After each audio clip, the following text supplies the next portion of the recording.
Hi friends, ఎలా ఉన్నారు అందరూ? ఈరోజు మా పెరట్లో కాసిన బీరకాయల్ని హార్వెస్ట్ చేస్తున్నామండి. చూడండి,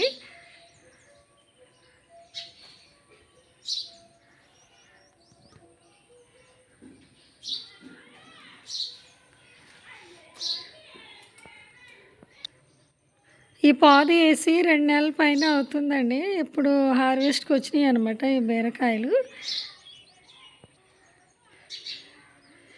కూరకి సరిపడా హార్వెస్ట్ చేస్తున్నామండి. అని అవి కాయడం కూడా అన్నీ కాసినాయి.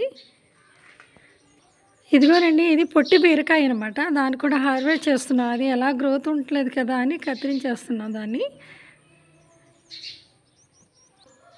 ఈ బీరకాయ కాస్త పెద్దగా ఉందండి. దీన్ని కూడా హార్వెస్ట్ చేసేస్తున్నాము.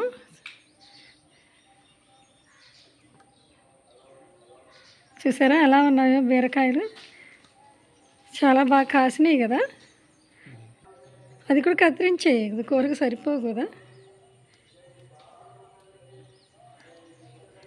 చూసారు ఫ్రెండ్స్ ఎలా కాచాయో మా పెరట్లో బీరకాయలు. ఇది సపరేట్గా వేసామండి బీరకాయ పాదుని. ఆనపకాయ బీరకాయ కలిపి వేసాము. ఇలా కాచిందనమాట. దాన్ని కూడా హార్వెస్ట్ చేసేస్తున్నాము.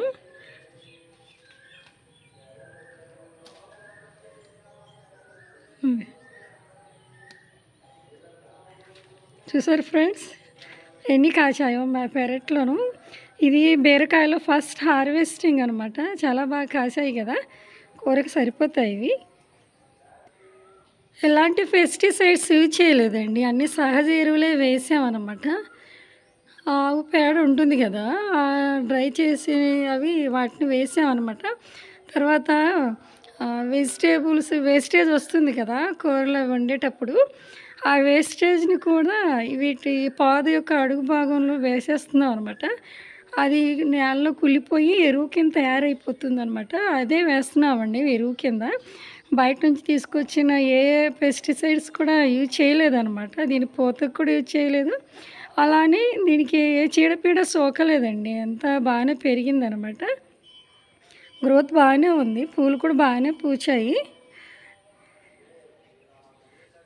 పాలినేషన్ జరిగి ఇలా కాయలు తయారైనాయి అనమాట. మీ పెరట్లో కూడా ప్లేస్ ఉంటే ఇలా సహజంగా వేసి పెంచుకోండి ఫ్రెండ్స్, ఆరోగ్యం మెరుగుపడుతుంది. బయట మార్కెట్లో కొన్న వెజిటేబుల్స్ మనం వండుకుంటే చాలా అనారోగ్యం వాటిల్లుతుందనమాట. వాటికి అన్నీ పెస్టిసైడ్స్ స్ప్రే చేసేస్తూ ఉంటారు కదా, అవి తినడం వల్ల మన హెల్త్ పాడవుతుందనమాట.